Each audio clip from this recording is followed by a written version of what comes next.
Hello friends, இன்றைக்கி காலையிலே எங்கே கிளம்பியாச்சுன்னா நர்சரிக்கு தான். நம்ம வீட்டில் வந்து கார்டனில் ஏற்கனவே ஒரு 3 குழி தோண்டி வச்சுருந்தோம்ல.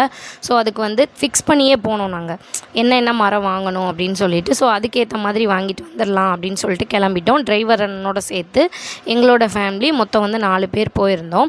ஏன்னா என் பையனை மேய்க்கிறதுக்கே வந்து 2 பேர் வேணும். நான் வந்து வீடியோ எடுத்துகிட்டு இருந்தேன்.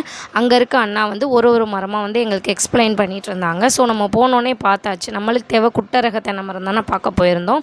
இது வந்து ஒரு 2 வருஷத்துலேயே வளர்ந்துரும் அப்படின்னு சொல்லி சொன்னாங்க. காய் வந்துடும். அது போக ஒரு சப்போட்டா ஒன்று எடுத்தோம். அது 8 மாதத்தில் வந்து காய் வந்துடும் அப்படின்னாங்க. எங்களோட நோக்கம் என்ன அப்படின்னா, அதாவது வந்து நம்ம வந்து சீக்கிரம் இருக்கிறக்குள்ளேயுமே வந்து நம்ம எல்லாம் சாப்பிட்றலாம். 40 வருஷம் தென்னை மரம், 50 வருஷம்லாம் பார்த்தா நம்மளால் வெயிட் பண்ண முடியாது. அதனால அவங்க வந்து ஒரு தொட்டியுமே வந்து எங்களுக்கு ஃப்ரீயாக கொடுத்தாங்க. நிறைய செடி வாங்கினனால நான் வந்து செடி என்னென்ன வாங்கியிருக்கோம் அப்படின்னு சொல்லிட்டு ஒரு லாங் விளாகில் வந்து போஸ்ட் பண்ணுறேன். நாளைக்கு வந்து காலையில் வந்து செடி வைக்கலாம் அப்படின்னு சொல்லியிருந்தாங்க. அந்த அண்ணாவே வந்து எங்களுக்கு எல்லாமே பேக் பண்ணி எடுத்து கொடுத்துட்டாங்க. இதுக்கிடையில் வந்து ஒரு பிளான்ட் பார்த்தோம், ரொம்பவே வித்தியாசமாக இருந்துச்சு. இது வந்து தென்னை மரம் கிடையாது, வெறும் அழகுக்காக மட்டும் வைக்கிறதா. லுக்கிங் வைஸாக வந்து சூப்பராக வந்து இருக்கும். இதில் என் பையன் ஏறணும்னு சொல்லிட்டு ஒரே இடம். இங்கே பாருங்கள் எப்படி தொத்திட்டுருக்கான்னு. அதில் வந்து இறங்கவே இல்லாமல் அது வந்து ரொம்ப சாஃப்டாக இருந்துச்சு.